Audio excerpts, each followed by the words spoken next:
Vamos fazer pose. Tá?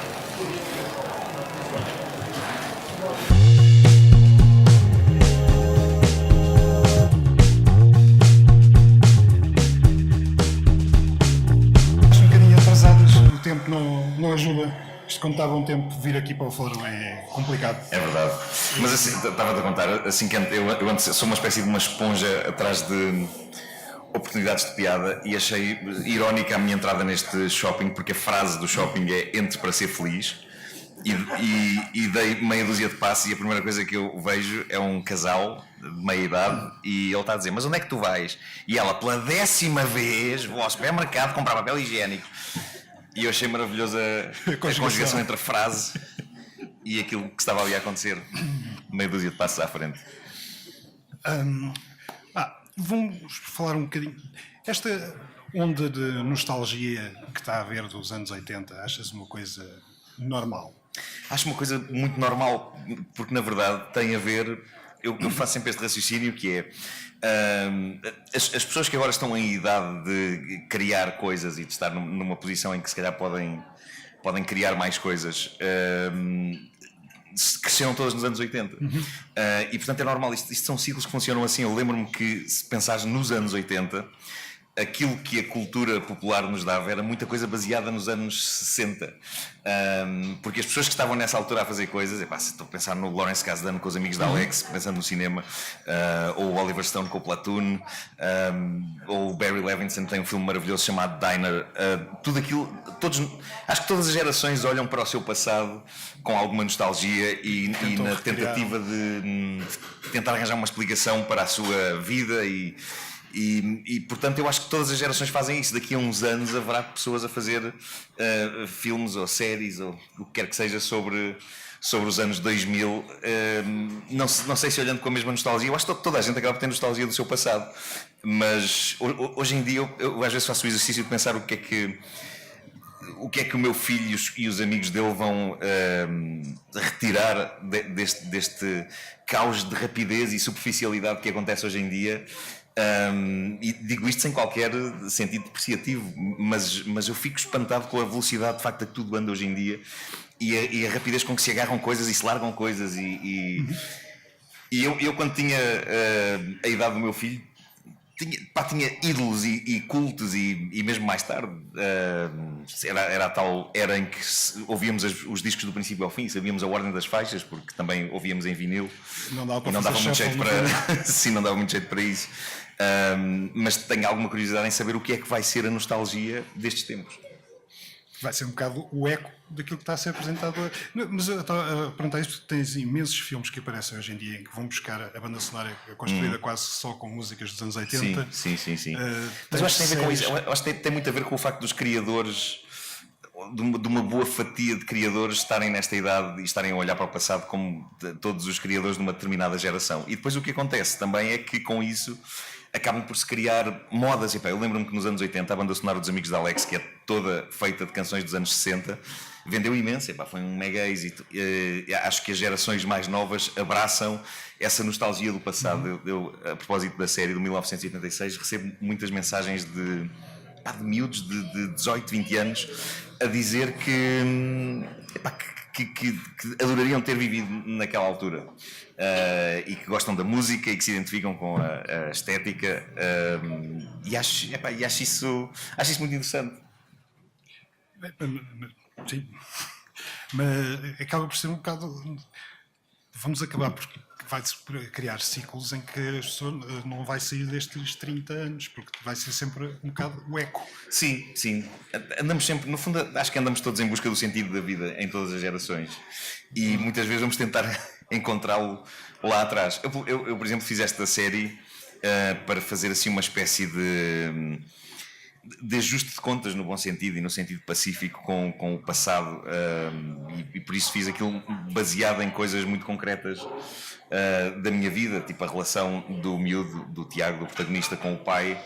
É muito inspirada na minha relação com o meu próprio pai, que se calhar acabou por nunca. Nós somos muito parecidos um com o outro, na verdade, no sentido em que eu e o meu pai, cada um na sua área, O meu pai já não está cá, mas pronto, ele também se centrava muito no mundo das coisas de que gostava e nas quais se sentia confortável. No caso dele era a história da arte e era o xadrez, e no meu caso é escrever e o humor e os guiões e depois todo este mundo geek que compõe a minha cava, agora de uma maneira assim bastante literal. Mas ambos somos pessoas com essa tendência para nos fecharmos no nosso universo, e eu acho que quando eu comecei a escrever a série e comecei a escrever as personagens do pai e do filho, inicialmente eu tinha o meu pai na minha cabeça quando estava a escrever a personagem do pai, e tinha-me a mim quando estava a escrever a personagem do filho, mas rapidamente eu percebi que estava a meter coisas minhas também de hoje na personagem do pai. E foi muito giro ver essa pescadinha de rabo na boca e perceber que de facto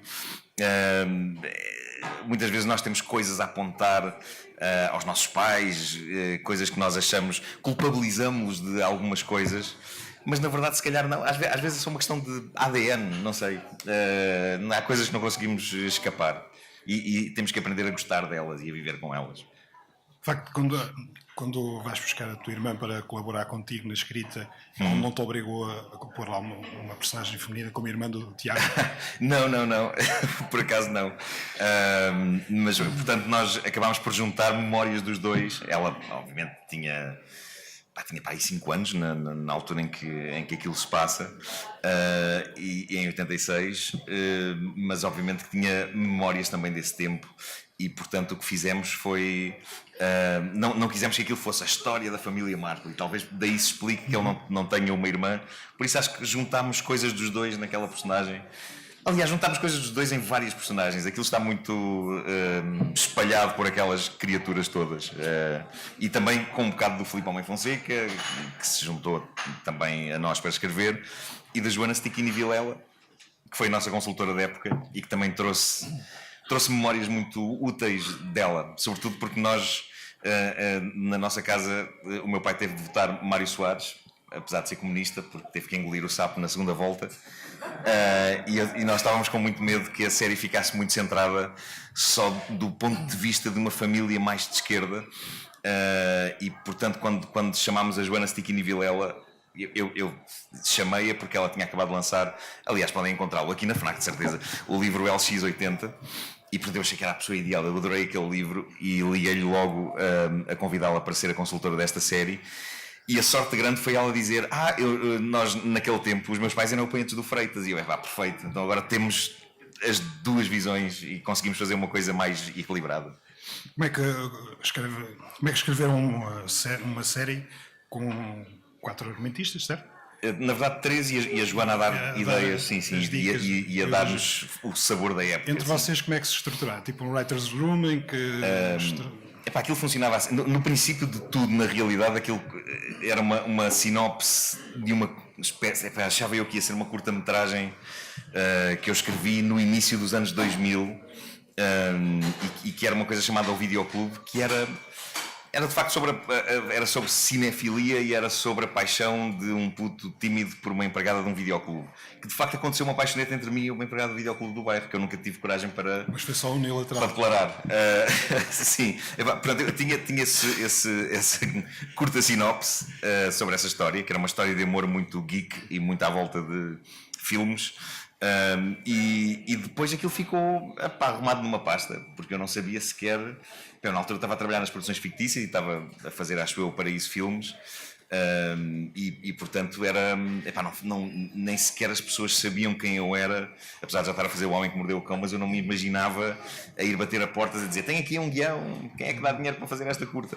E portanto ali ficou. E depois, quando surgiu esta possibilidade de fazer uma série, fui pescar essa ideia e depois juntei-lhe todo um universo em que o videoclube é só uma parte da equação. Depois disso, escrevi o primeiro episódio e escrevi a sinopse e a descrição das personagens e criei aquele universo todo.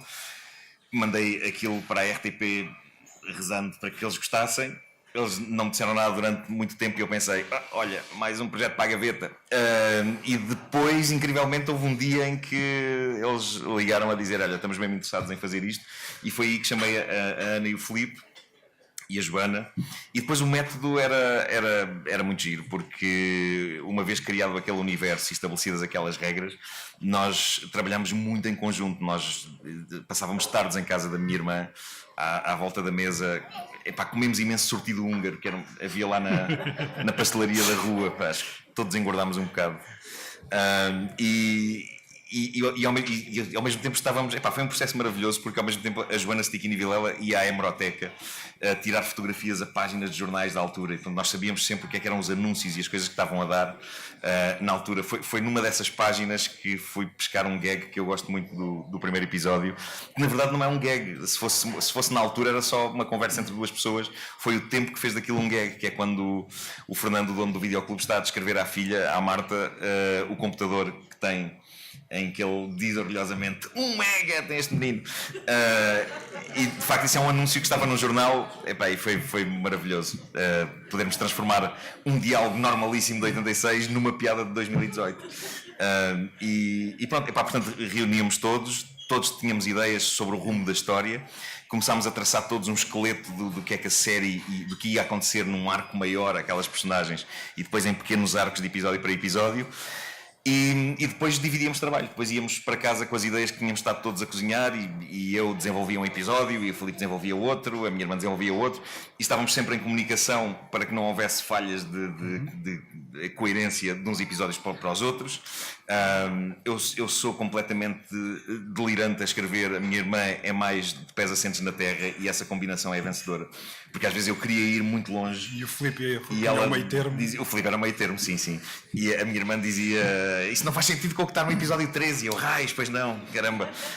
Portanto, andámos sempre nessa equação matemática. É muito gira, é uma experiência muito gira, na verdade. Eu já tinha escrito séries, como te disse, foi a Paraíso Filmes, mas eram episódios estanques, aquilo não havia uma evolução daquelas personagens, eram só histórias daqueles grupos.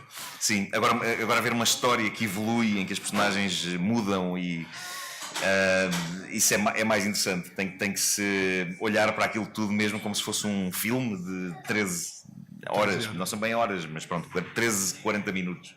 A continuar? Nós temos ideias para uma segunda temporada, de facto, e temos um bom pacote de ideias. Gostávamos que aquilo se passasse no verão, porque esta temporada é muito de inverno, passa-se em fevereiro. E o verão de 86 é incrível, porque aconteceu o México 86, e vamos ter de falar mais de futebol. Nesta primeira temporada não há referência nenhuma a futebol, para já porque eu não queria ser morto. Porque hoje em dia metes uma referência a futebol, a não ser que fales do Mundial e o México 86.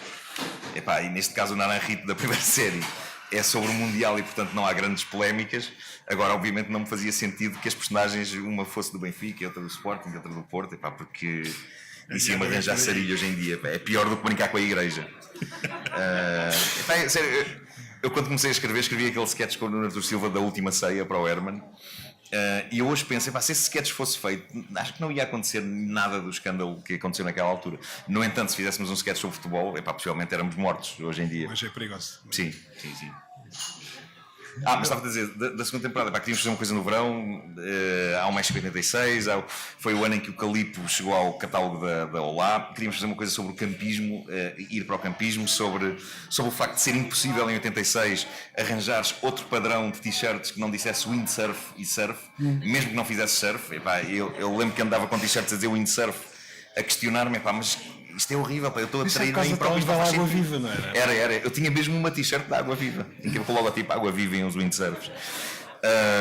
E depois, à parte disso tudo, descobrimos. A primeira série tem este acontecimento político forte, que são as eleições presidenciais, e portanto, eu comecei a pesquisar sobre que outras coisas assim sólidas como as presidenciais é que podem ser aproveitadas para ser o esqueleto de uma eventual segunda temporada. E descobri um artigo da Visão muito interessante e muito inspirador sobre uma verdade que se calhar muita gente não sabe, mas em 86, depois da vitória do Mário Soares, a CIA tinha cá informadores para comunicarem se o facto de haver um presidente de esquerda e significaria que Portugal estava a virar demasiado à esquerda, apesar até dos namoros do Mário Soares até com a América e tudo, mas Mas de facto houve agentes da CIA cá a estudar isso. E então há relatórios incríveis sobre isso. Relatórios esses que, de acordo com esse artigo maravilhoso da revista Visão, incluíam também informação sobre avistamentos de OVNIs, que acho que foram incríveis em 86, no verão. Mas em Portugal? Em Portugal. E portanto tudo isso conjugado, começámos a inventar personagens novas e situações novas, e acho que temos bom material para uma segunda temporada. Agora resta para já que a RTP tenha uma administração, que agora está entre administrações, para podermos apresentar, e vamos ver, não tenho qualquer resposta. Mas ao risco deles agora ficarem demasiado velhos para continuar a ser 86. Todos eles estão, na verdade, pessoas como a Laura Dutra, ou o Miguel Partidário, ou a Eva Fizano, todos eles têm, ou o Henrique Gil, estão nos 19 anos, portanto, nos 19 anos já se cresce mais devagar. O grande problema é o Miguel Moura e Silva, o Tiago, que tem 16 anos e já está diferente do que estava na série. É impressionante. Estão a começar a crescer pelos aqui e barba. e portanto eu às vezes digo de piada, tudo devia ser possível meter-te dentro de um sítio para não crescer, tipo fazer uma espécie de um bonsai até termos uma segunda temporada. Uma caixinha sem ar. É isso. Precisamos que ele mirre. Ainda por cima ele é uma pessoa que come muito, é de muito alimento. Portanto eu acho que ele vai crescer depressa demais. Mas, o ator de Smallville manteve-se assim durante 10 anos. Verdade, no fim já era um bocado, já era muita maquiagem, mas manteve-se mais. É que a segunda temporada, para fazer sentido, tem que se passar de facto meses a seguir aos acontecimentos da primeira. Portanto, vamos ter que, se calhar, possivelmente caracterizar bastante bem o Miguel se fizermos a segunda temporada. Este ano, obviamente, que já não faríamos. A acontecer seria deste verão a um ano. Por isso, olha, vamos. Portanto, ele já vai estar com 18. Já vai estar com ele. Ele fez agora 16 há pouco tempo. Olha, já me entornei água por cima de mim. Clássico. Não, vai estar para aí com 17 anos. Pode ser que não aconteça grande tragédia. Já não há o perigo de ser chamado para a tropa? Pois não. Isso era dramático se isso acontecesse. E espero que ele não tenha esse sonho. Mas acho que não. Acho que ia ser um desastre na tropa. Sim.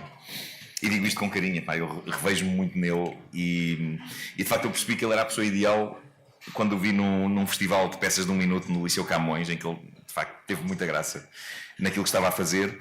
E depois constato que onde quer que eu o encontre, ele é protagonista de um acidente qualquer. De um pequeno acidente, nada de grave, mas só para terem uma ideia. Mas eu digo, conto isto à vontade e conto com carinho, porque eu sou igual e nós rimos em conjunto deste tipo de coisas. Mas lembro-me que quando eles foram às 5 para a meia-noite para apresentar a série, a da altura houve um intervalo e eu estava a falar com a Filomena Cautela e eu ouvi de repente atrás de mim Pandabam! Quando me virei, ele tinha caído entre as bancadas do 5 para a meia-noite. Eu via assim as pernas dele e ele levantaste, ele só dizia: não acredito que caí aqui, não acredito. Por isso acho que faz todo sentido que ele tenha sido o protagonista disto. Reveste muito Sim. no ator e no personagem. Completamente. Mas ele mesmo assim tem mais estilo do que eu tinha naquela altura. Ele cai com mais estilo. Sim, ele é assim meio hipster. Sim. Mas é um inadaptado, apesar de tudo. Sim. Uma coisa que eu achei incrível, tens este sucesso a nível de escrita, mas não era isto que querias fazer, só querias fazer rádio. Eu queria fazer rádio, sim. Porque na verdade eu acho que a rádio é um meio bastante completo, até mais do que, e mais versátil até do que a televisão. Eu apanhei o vício da rádio quando para já era ouvinte de rádio e depois comecei a fazer rádio numa rádio pirata atrás da casa da minha avó, a Rádio Voz de Benfica.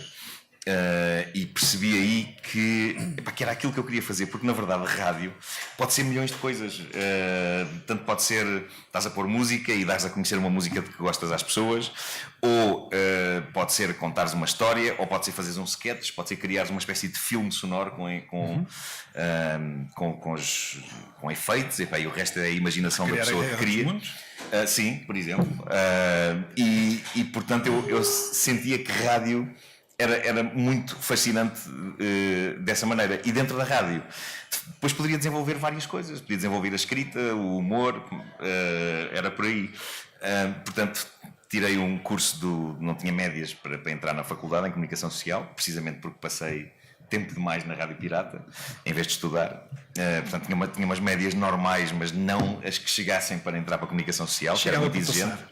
O quê? Chegava para passar. Chegavam a passar, sim. Até era um bocadinho mais do que isso em alguns casos, mas não chegava para a exigência que entrar na faculdade, naquela altura, pedia. E por isso acabei por fazer o curso do Senjor, que é ótimo, porque é muito intensivo e são 9 meses em que percebemos o que é ir para a rua e fazer uma reportagem e portanto aprendi jornalismo à antiga, ainda foi um jornalismo, ainda escrevia em máquinas de escrever e não em computadores e a rádio era com bobines e portanto ganhei aí um certo calo e depois fui para o Correio da Manhã Rádio estagiar.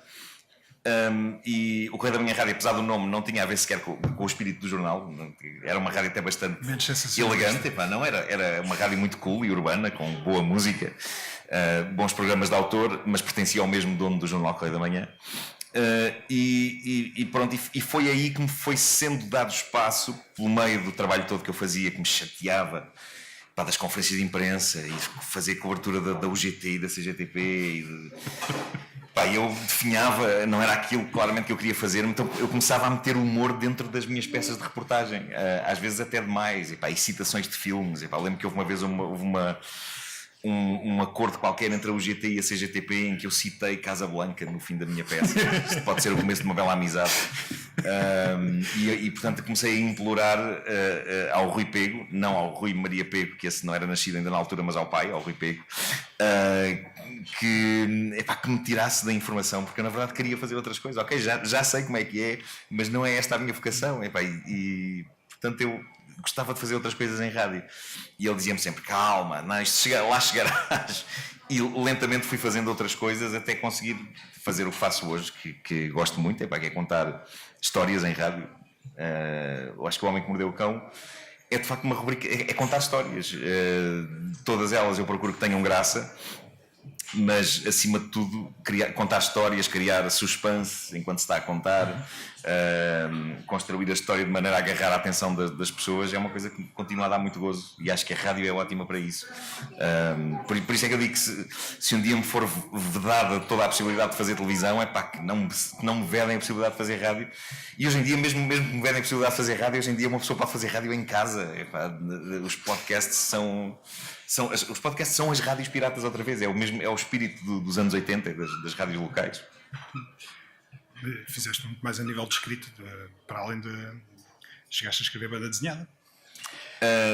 Colaboração com o Luís Louro. Fiz com o Luís Louro um álbum. Era terceiro do Corvo. O Luís Louro ia enlouquecendo na realidade com esse processo, porque eu aceitei fazer aquilo, mas aceitei no meio de milhões de coisas que estava a fazer.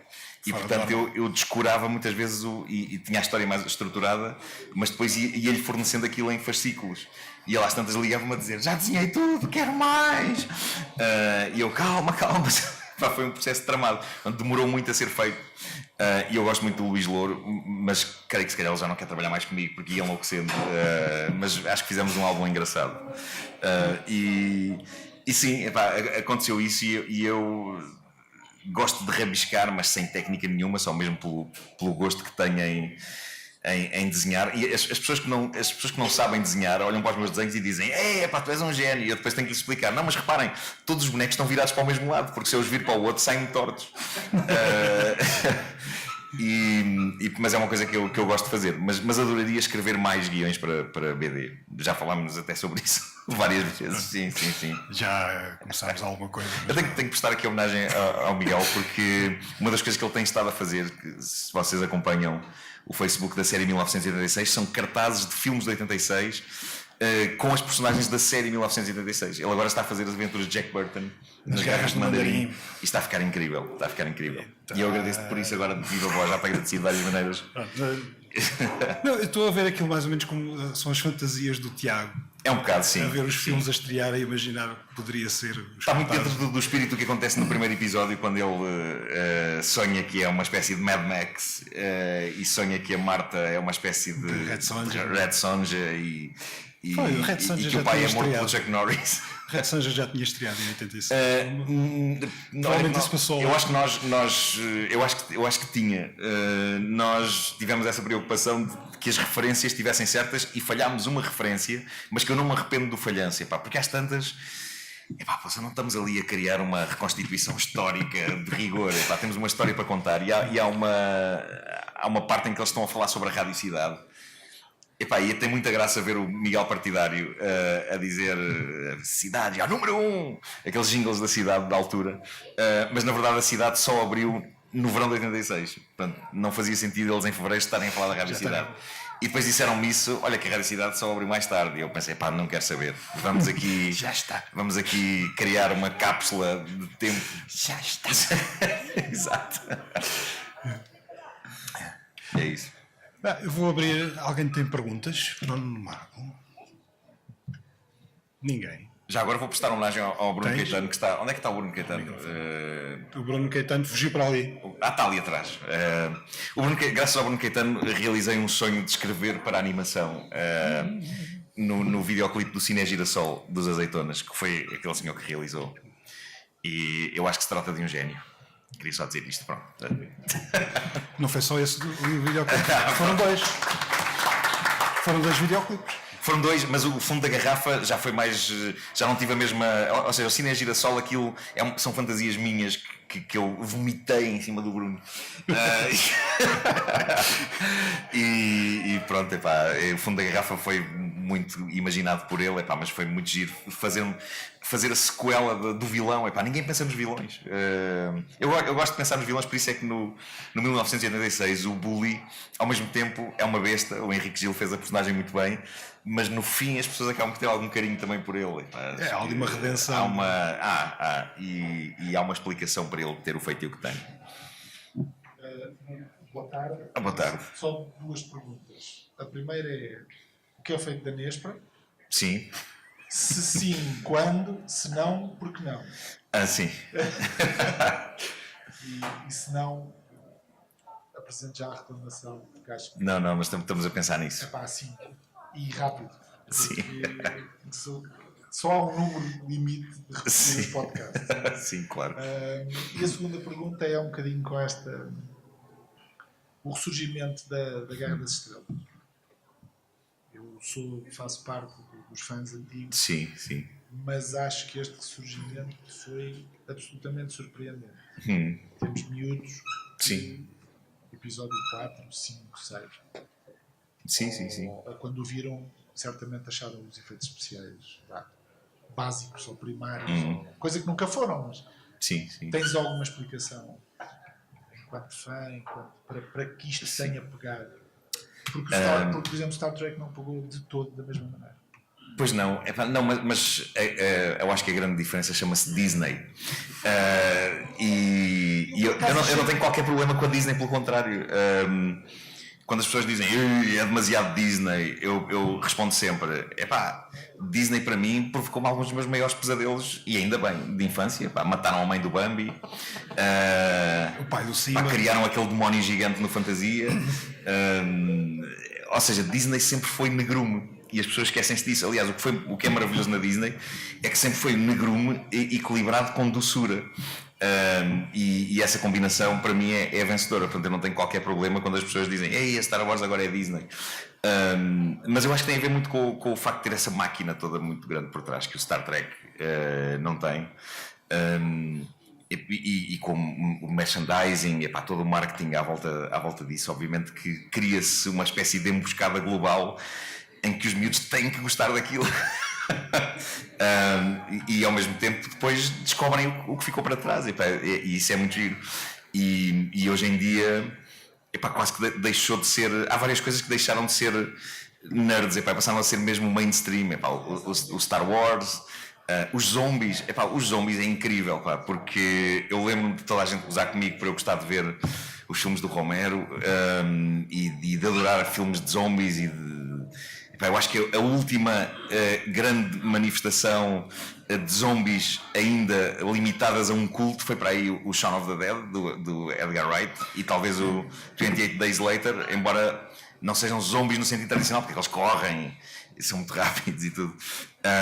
Mas depois o Walking Dead estreou, sendo que já existia em banda desenhada há imenso tempo, e era uma coisa muito geek, na verdade, e de repente tornou-se numa espécie do Dallas dos zombies, em que tinhas de repente, pá, eu de repente via donas de casa a falar do Walking Dead animadamente, pá, e pessoas que antes gozavam comigo por eu gostar de coisas de zombies, e agora estavam todos contentes a debater, a um ponto que eu deixei de ver o Walking Dead, pá, porque já sentia, pá, já não tem aquele encanto de ser uma coisa pequena e proibida. Walking Dead na banda desenhada também tornou-se um fenómeno que não era suposto, aquilo nem sequer era suposto existir. Houve muita resistência da parte do editor na altura, Jim Valentino, em deixar o Robert Kirkman escrever Walking Dead. Sim. Ele só conseguiu vender o projeto porque disse que aquilo no fim tinha um clímax em que ia-se descobrir que aquilo vinha do espaço, aquilo que provocava o zombismo.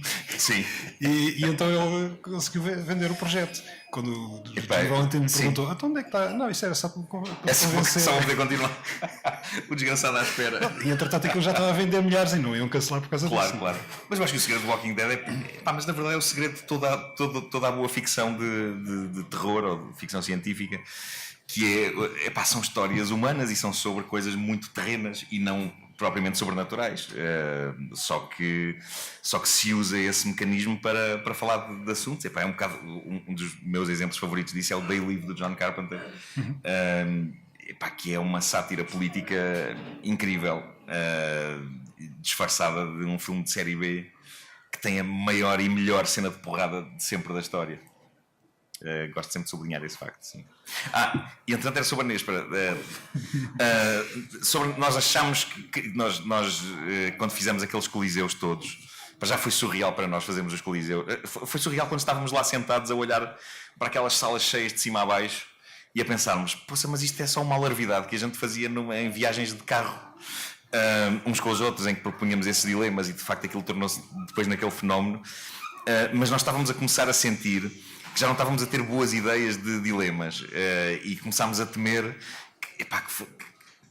que iríamos entrar por caminhos repetitivos e que a dada altura mais um dilema iria envolver alguém ser sodomizado, vou usar esta palavra que as crianças já não percebem, por qualquer coisa, e então começámos a pensar, nós nos últimos dilemas já dizíamos uns aos outros, está-me a ser muito difícil encontrar uma coisa que a gente ainda não tenha feito e ainda não tenha dito, e também a mim estávamos com essa crise toda, e portanto quisemos acabar com fazer aqueles shows no Coliseu e fazer uma coisa assim em grande para a despedida, mas depois o tempo começou a passar e começámos a ganhar outra vez vontade e inspiração, e então já nós reunimos regularmente, eu, o Bruno e o Filipe, para pensar o que é que poderemos fazer que retome o espírito, mas que ao mesmo tempo seja assim fresco, e que tenha algo de novo. E já nos passaram milhões de coisas pela cabeça, desde uma Nespera no cu, o filme, que seria uma longa-metragem toda animada daquela maneira, e com um elenco de estrelas nas vozes e coisas muito escabrosas durante hora e meia. Até outra coisa que estamos a considerar e que ainda é top secret, mas que poderá vir a acontecer no começo de 2019. Estamos a apontar para aí. Estamos agora a trabalhar nisso. Portanto, a Nespera há de voltar, de facto, sim. Mas não no formato do podcast como começou. Isso ainda não sabemos, já estamos muito focados em fazer uma coisa ao vivo grande. Mas vamos ver o que é que vai acontecer. Pergunta? Não, é aí. Já agora, boa tarde. Boa tarde. Eu, por acaso, tinha assim uma pergunta. Por exemplo, hoje em dia tem tido assim uma onda mainstream de super-heróis e Marvel e DC Comics que, por exemplo, a minha irmã na altura éramos gozados, quando éramos mais novos, por gostar disso. E hoje em dia, 1.5 anos sabe o que é o Darth Vader. Ou pelo menos tem uma ideia do que seja. E os pais já acham normal, não acham que ele é os pais já acham normal, completamente. Sim. O Darth está cheio disso. Oferecem peluches do Darth Vader, assim, para ele dormir agarrado. Por isso, que com tanta coisa, até por merchandising e marcas e Disney, acha que esta onda de super-heróis vai ter assim um fim? Ou alguma altura que vai pegar por se tornar chato? Não sei.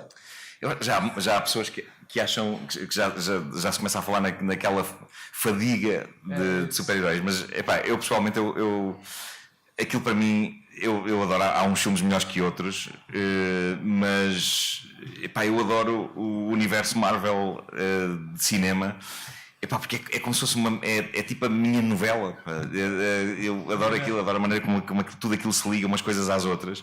E cheguei a uma conclusão interessante que é, mesmo os filmes que aqui há tempos eu achava piores, sei lá, tipo os 2 primeiros Thors, uma vez vistos no enquadramento daquela coisa toda, melhora. Se vires aquilo de facto como uma novela em que tudo aquilo é um trabalho incrível, é um trabalho incrível de argumento, teres aqueles argumentistas todos a assegurar que de facto as coisas batem certo umas com as outras e que há uma coisa que vem da BD, e dos cruzamentos todos, e eles fazerem isso em cinema, acho fabuloso. Televisão, porque mesmo as séries é verdade. Agents of S.H.I.E.L.D. e Agente Carter também cruzam com aquilo, sim. do universo. Agora é mais problemático, há vários artigos sobre isso, por causa do que acontece, não vou ser spoiler, obviamente, no fim do Infinity War, porque isso teria obviamente que afetar o que se passa nas séries da Netflix e no Agents of S.H.I.E.L.D. Ainda não sei mais nenhuma série desde o final dos Agents. Pois não, por isso eles estão agora todos os artigos dizem como é que eles vão descalçar essa bota, ou se vão lentamente separar o mundo do cinema e da televisão, que na verdade nunca foi um cruzamento. Era giro quando acontecia. Eu lembro do Agents of S.H.I.E.L.D. A da altura havia acontecimentos do Winter Soldier a influir e vias aquilo por outro prisma, mas nunca eram coisas. Ou seja, os filmes afetavam sempre muito o que se passava na série, mas tu percebias que nada na série afetava o que se passava nos filmes, porque eles têm consciência que os agentes da S.H.I.E.L.D. foram limpar os estragos que houve em Londres no Thor 2. Sim. E isso é giro, esse tipo de continuidade. Queria ter essa sensação de universo grande e coerente. Mas eu acho que isto não vai. Eu acho que vai haver filmes do Star Wars muito para lá de estarmos vivos. Gerações e gerações irão continuar aquilo. É muito deprimente. Eu sinto que não saberei como é que aquilo acaba, na realidade. Porque eles, a não ser que de facto aconteça um desaire e as pessoas se cansem de uma maneira extrema já em relação ao Star Wars, tens pelo menos já mais 2 trilogias prometidas. Sim. E vai haver uma série de imagem real também. A série também que já tem produção. Sim. Mas eu por acaso estava a pensar outro dia que tenho algumas saudades de filmes de super-heróis que sejam histórias isoladas. Porque tinha a sua mística também. Ainda tens alguns que funcionam isoladamente, que não dependem. Sim, é verdade, mas há sempre ali umas pontas soltas no começo e que se prendem com o filme que está antes e com o filme que vem depois. Por exemplo, os filmes do Wolverine, independentemente da qualidade, os filmes do Wolverine não estão intimamente ligados com mais nenhum. Sim, é verdade. Sim, é um facto. Adorei o Logan. O primeiro Deadpool também não está ligado com mais nada. Mas requer mesmo assim, requer obviamente até algum conhecimento. Tens que saber o que é que são os X-Men. Claro. Pelo menos. Ainda não vi o 2, estou muito curioso para ver. É diferente. Mas acho que mesmo que fosse igual eu ia adorar. Mesmo que fosse exatamente o mesmo espírito. Sim, é esse o problema. Pois. Mas não, tá bom. Mas acho que pode acontecer as pessoas cansarem-se eventualmente, mas eu acho que irá sempre haver estes franchises gigantes e que durarão, possivelmente vão acabar estas histórias e os atores vão todos mudar. Até quando é que o Robert Downey Jr. poderá fazer de Iron Man? Só até ao próximo filme dos Vingadores, porque depois acabou o contrato. Pois, exato. E o Chris Evans a mesma coisa. Portanto, pode ser que isto leve a um refresh muito grande a dada altura. Vai ter de levar, porque sim. Os personagens principais vão ter de continuar de alguma forma. Sim. Só não com aqueles atores. Agora, eu lembro-me que eu até gostava mais na BD do universo da DC Comics do que da Marvel. Mas os filmes da DC Comics de facto não são grande espingarda. Sim e não. Pronto, são filmes que nós esperámos décadas para ver aquilo à nossa frente. O problema é que tens agora a comparação. Sabe-me pouco e muito, que alguns são tão gigantes que eu acho tantas. Eu vi o Batman vs Super-Homem versão do realizador, que eu até achei que está mais.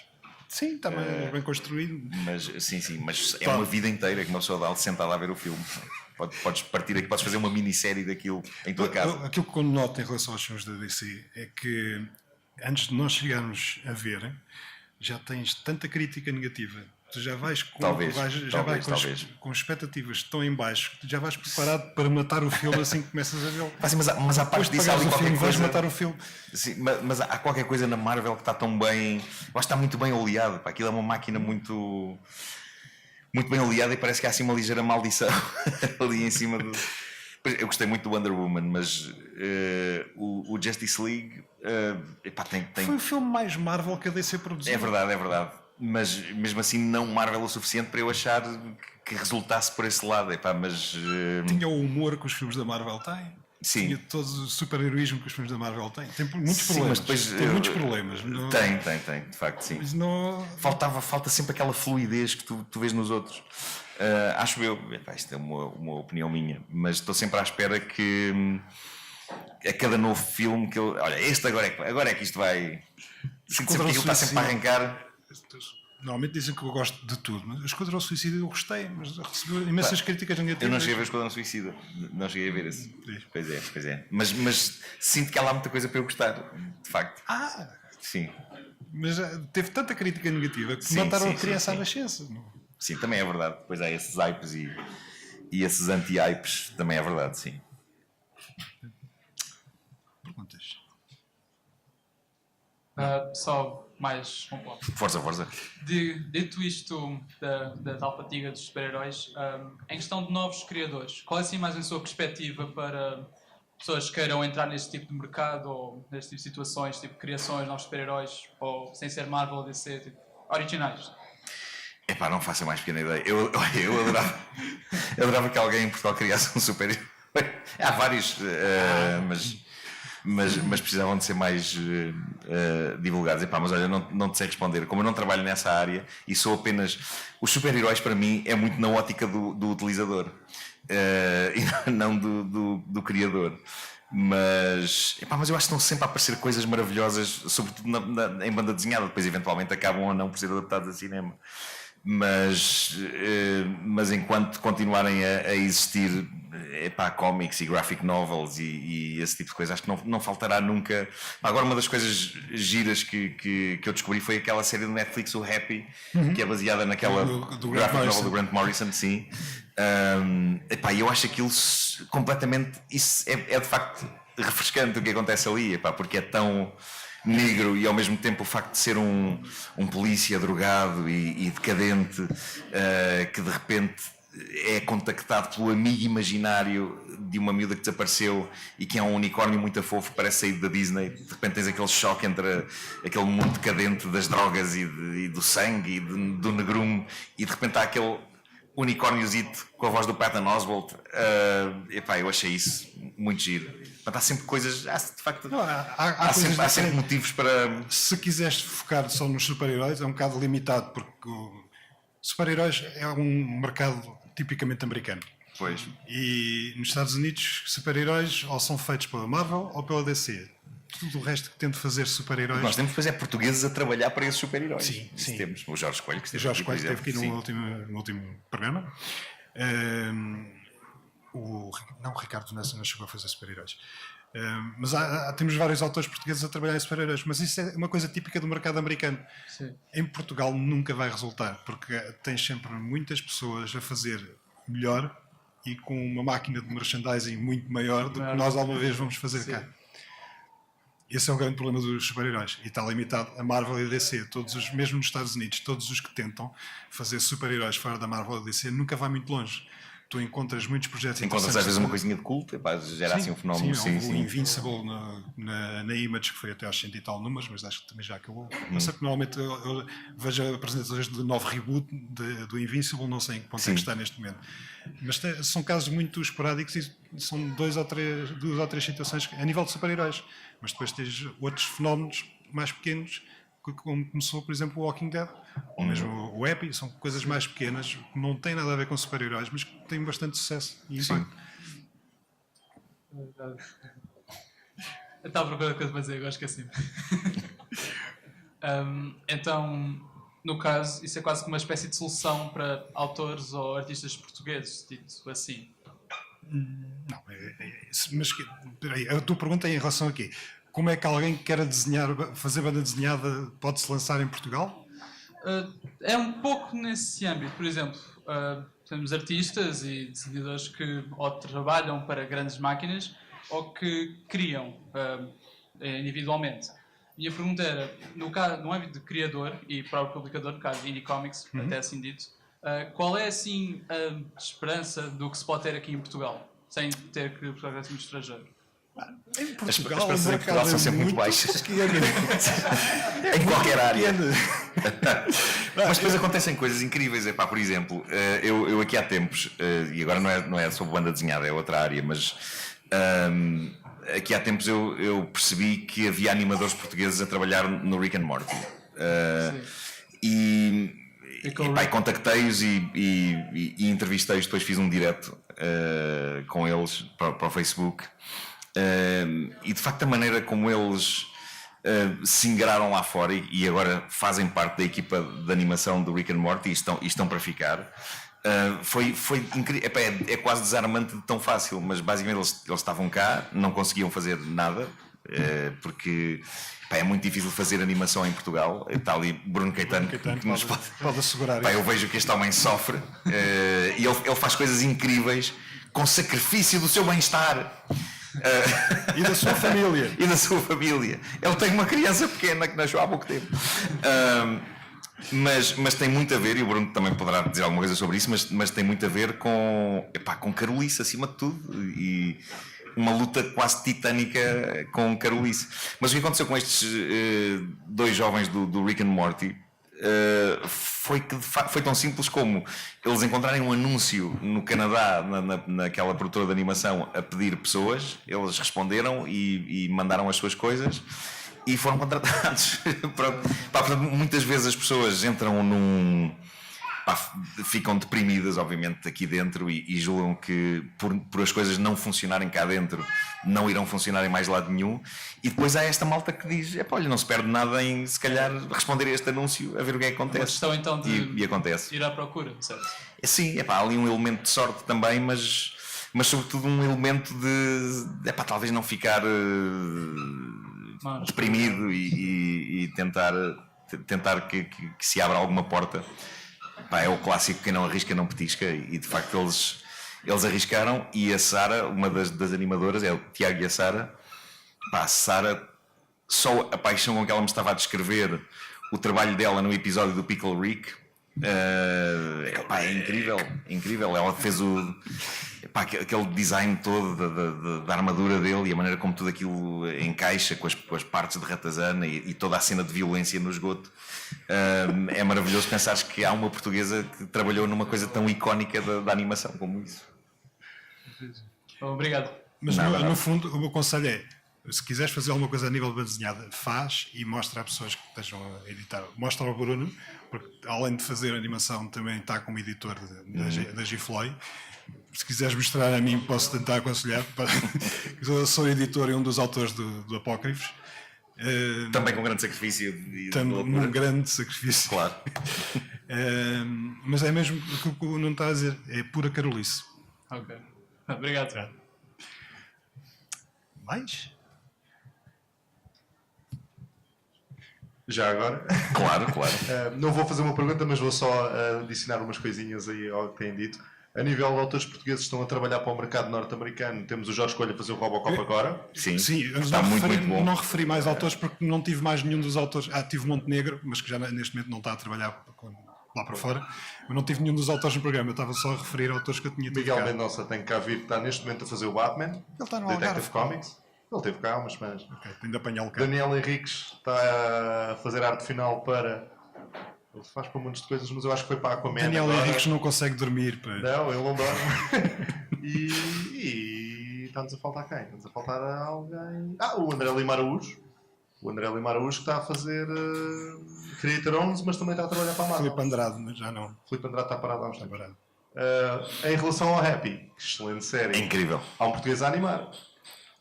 Pois. David Morato. Estão em todo lado. Estamos em todo lado. Como é que se chama aquele que faz? Ele fez agora o genérico do filme do Filipe Melo, do Sleepwalk, e ele faz. Como é que ele se chama? Raios? Faz genéricos para Faz para a genéricos para Marvel. a Marvel, sim. Aqueles genéricos finais incríveis que são feitos por ele. Já agora, português. uma maneira de publicares banda desenhada em Portugal é chamares de Filipe Melo. Porque é um dos casos de grande sucesso de banda desenhada em Portugal. É verdade. Pronto, já que estamos a falar de banda desenhada e do Filipe Melo, acho que não pode passar. O Filipe é incrível porque eu acho que o Filipe foi cá deixado por uma nave. Porque se olharmos para tudo o que ele faz, a Nespra no cu, as coisas que lhe passam pela cabeça, os filmes que ele realizou, os videoclipes que ele fez, estava a lembrar do Lycanthrope para os Moonspell. A música que ele faz, epá, é um ótimo compositor e pianista, epá, é incrível. Aquilo passou-se ali qualquer coisa de. E os argumentos para a banda desenhada, que era sim, desde o Mendonça até o Pizza Boy até agora e os mais recente Vampiros, Sim, que é uma obra fenomenal. pois é. Eu acho que tem muito a ver, ele em muitos casos escreveu aquelas coisas para serem filmes e depois chegou à conclusão que é impossível fazer. O Dog Mendonça e o Pizza Boy era para ser um argumento de cinema e depois ele incompatibilizou-se com o produtor, epá, que é um produtor com quem toda a gente se incompatibilizou. Não vou agora estar aqui a dizer nomes para não ser deselegante, mas e portanto teve que ser uma banda desenhada muito por impossibilidade. É uma maneira fácil de realizar filmes. É isso, é completamente, sim. Uma maneira consideravelmente mais barata e nível de efeitos especiais com mais baratíssimo. sim. Tens mais garantias que as pessoas Chega vão ver o chega filme. ao fim. Sim, exato. Mais perguntas? É ali atrás. Bruno, já agora. Boa tarde. Boa tarde. Eu queria perguntar ao Nuno se nunca pensou em fazer uma série ou um filme acerca dos anos 70. Eu, tal como o Nuno, nasci em 71 e lembro-me que Sim. aconteceu muita coisa gira e os anos 70 foram uma antecâmara para os anos 80. Sim. Portanto, era esta a minha questão. Ainda bem que surge essa pergunta, porque de facto há entre as várias coisas que eu tenho que eu vou inventando, estou sempre a arranjar lenha para me queimar e muitas vezes são coisas a mais e eu não consigo dar vazão a todos os projetos, mas um deles é de facto passado nos anos 70 e tenho uma série de notas sobre isso, e curiosamente tem a ver com o Festival da Canção. Eu aqui há tempo estava a ver na RTP Memória o Festival RTP da Canção de 1976, que eu aconselho toda a gente a procurar, porque aquilo é das melhores coisas de sempre de toda a história da televisão em Portugal. Ganhou em 76? O que aconteceu em 76, não me lembro. em 76 o que aconteceu foi que o Carlos do Carmo cantou todas as canções. Pronto, escolheu-se um intérprete, era o Carlos do Carmo a fazer as canções todas. E depois escolheram-se vários compositores para fazer as várias canções. O Zé Nisa, o Ari dos Santos, etc. E portanto escolheu-se aquilo e fez-se um festival da canção completamente atípico ali em plena altura do PREC, num estúdio da RTP cheio de todas as pessoas que realmente importavam na cultura e na sociedade portuguesa da altura. Estava lá Natália Correia, estava tudo muito apertado num estúdio, tudo a fumar na televisão. E portanto o que acontece ali é o Carlos do Carmo canta as canções todas e depois a seguir a cada canção aparece o maestro António Vitorino de Almeida, que apresentou todo o evento, a comentar as canções e por vezes a comentá-las com uma crueldade horrível. Não eram dele. E eu estava deliciado a ver aquilo. Porque, imagina, estamos a falar de canções que hoje são êxitos absolutamente incontestáveis. A Estrela da Tarde. E o Carlos do Carmo acaba de cantar aquelas canções que nós conhecemos hoje e que são tipo clássicos eternos do cancioneiro português. Acaba e o plano passa para o António Vitorino de Almeida, que diz coisas como mais uma música triste, mais uma, olha, sempre a descer, é sempre isto, somos um povo deprimido e não sei o quê. E agora ainda por cima é todo este romantismo político. E ele tem razão quando fala de romantismo político, porque muitas daquelas canções pareciam que iam ser canções de amor, mas acabavam invariavelmente a falar sobre cravos e sobre... anos Claro que sim. E tem muita graça ele a falar sobre isso. E depois geram-se discussões muito acesas em estúdio entre pessoas, sobretudo do PS e do PSD, ou pessoas do PC e do PS. Gera-se ali tensão, que às tantas já não é sobre canções e é sobre política. Eu estava a ver aquilo e estava a trocar mensagens com a minha irmã, com quem eu tinha acabado de escrever o 1986, e eu estava a dizer, eu acho que temos aqui um próximo projeto a considerar, que era, nós temos que investigar o que é que se passou nos bastidores deste festival, e temos que fazer um filme ou uma minissérie sobre isto, sobre aquela época, sobre os anos 70, tudo concentrado nestas figuras todas que estão fechadas num estúdio, a tentar escolher uma canção para a Europa e a discutir coisas que já não são canções, e a discutirem política e sociedade.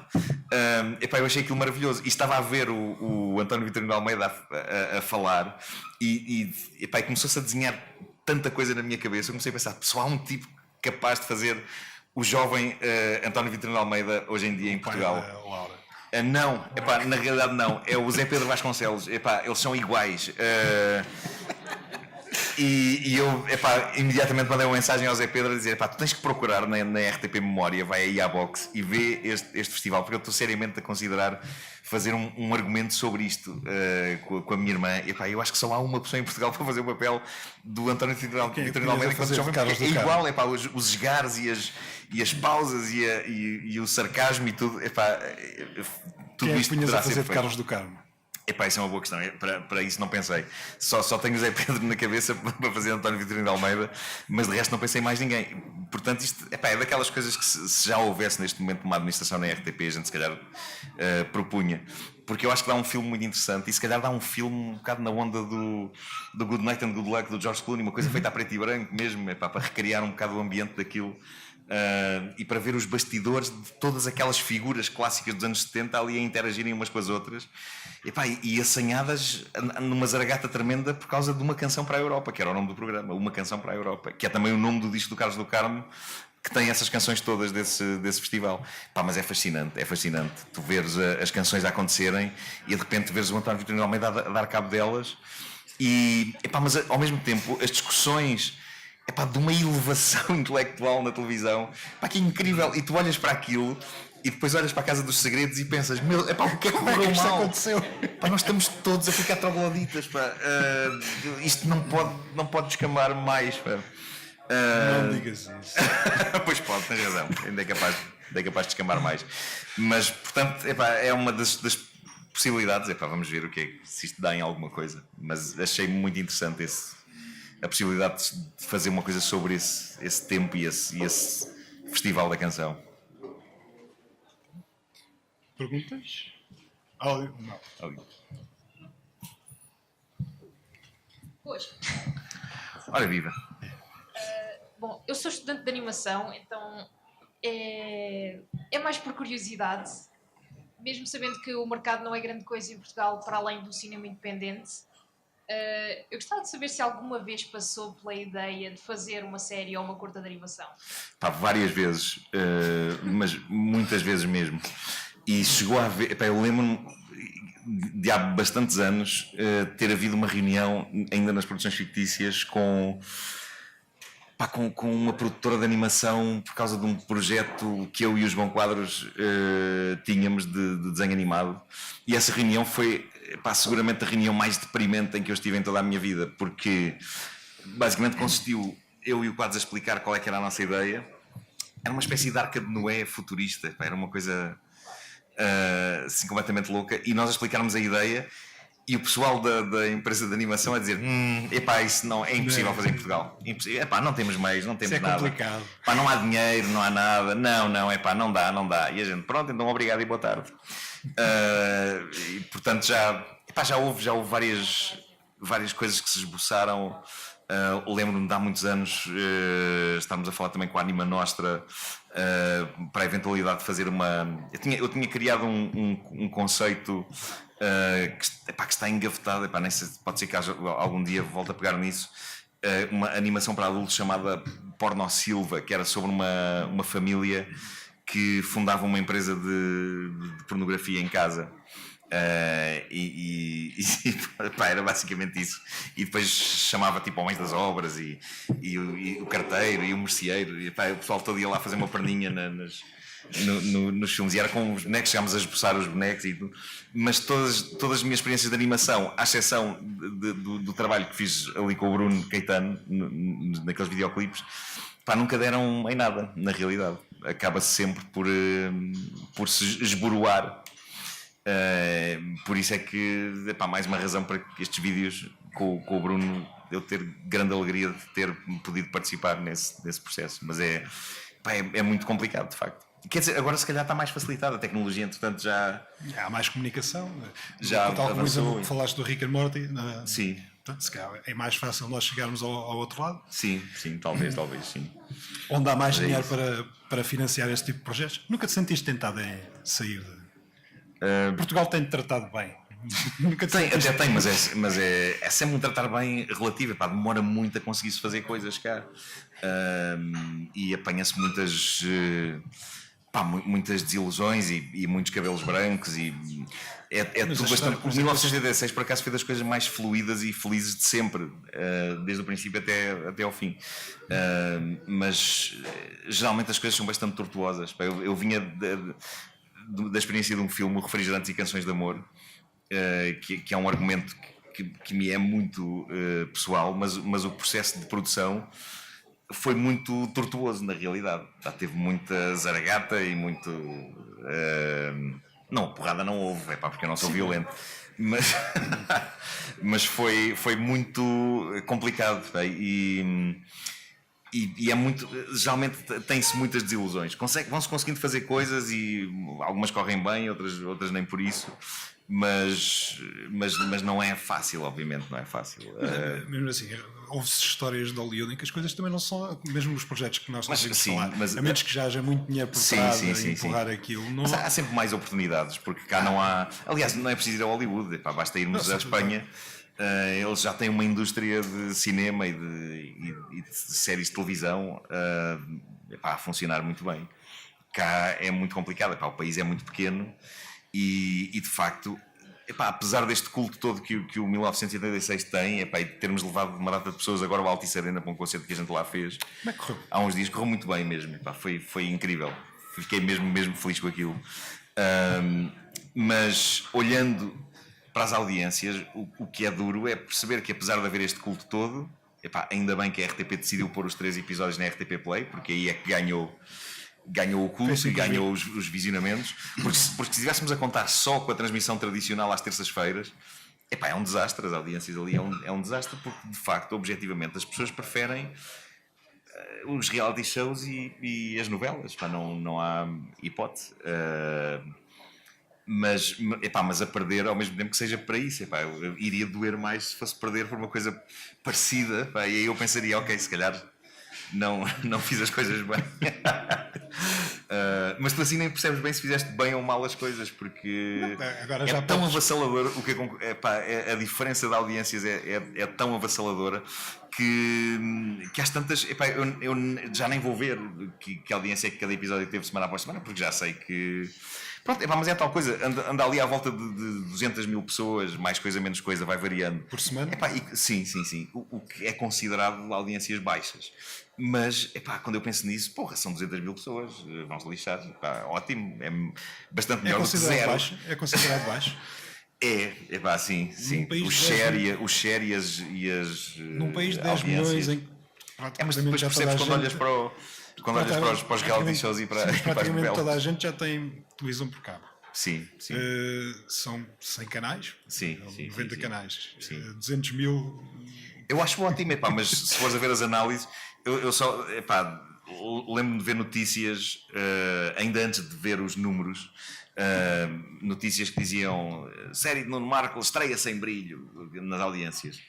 E eu pensava, que título tão horrivelmente deprimente, deixa cá ver quantas pessoas é que isto fez. E eu vejo 200 mil pessoas, eu estou contente, obrigado. São ótimas 200 mil pessoas, por isso não tenho razão de queixa. Possivelmente chegou às 200 mil pessoas certas. Não vale a pena sequer pensar que se vai conseguir mais do que isso, do que uma série. É complicado.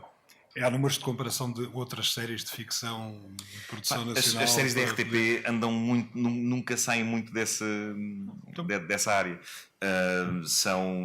Porque são também o espírito da RTP nestes últimos tempos foi muito fazer um tubo de ensaio de séries e tentar chamar argumentistas para criar coisas que se diferenciem do resto das novelas. E lembro-me quando estávamos a preparar e a ter reuniões de 1986.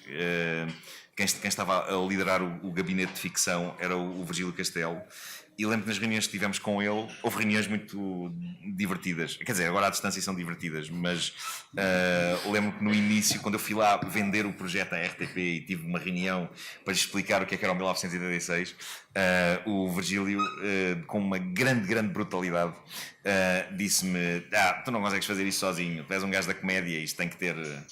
És um gajo das piadas.